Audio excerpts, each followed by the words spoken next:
Without question, Diana, Princess of Wales, was one of the most iconic figures of the 20th century.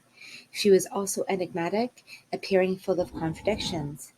We can explain that with astrology, specifically her Cancer Sun and Aquarius Moon. At the time of Diana's birth, the Sun was in the water sign of Cancer, while her Moon was in the air sign of Aquarius. Unless you're new to astrology, you know Cancer is synonymous with a deeply emotional, domestic nature that craves security.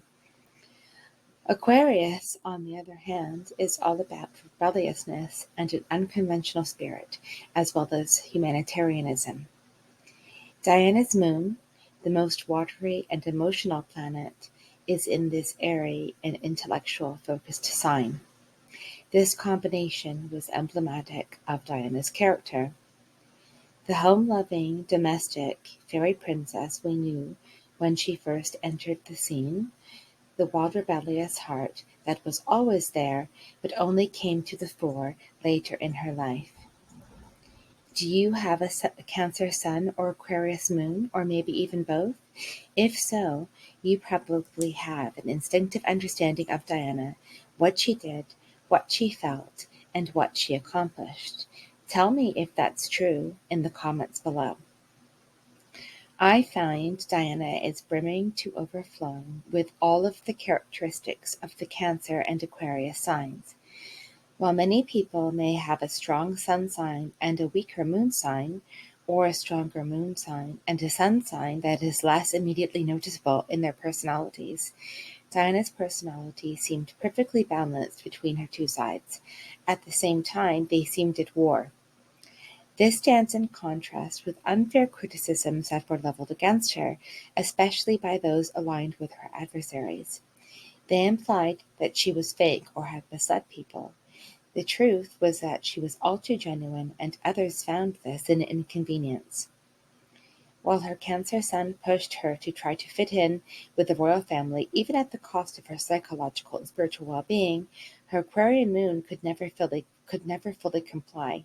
It burned too brightly, the emotional and watery nature of the Moon being tied to her ideals. This is key to understanding Diana.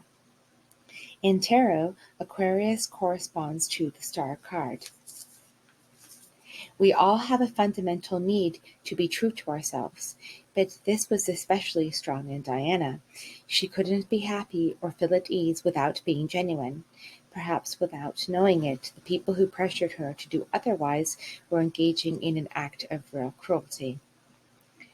There are other interesting elements of Diana's chart. Her Mercury was in Cancer.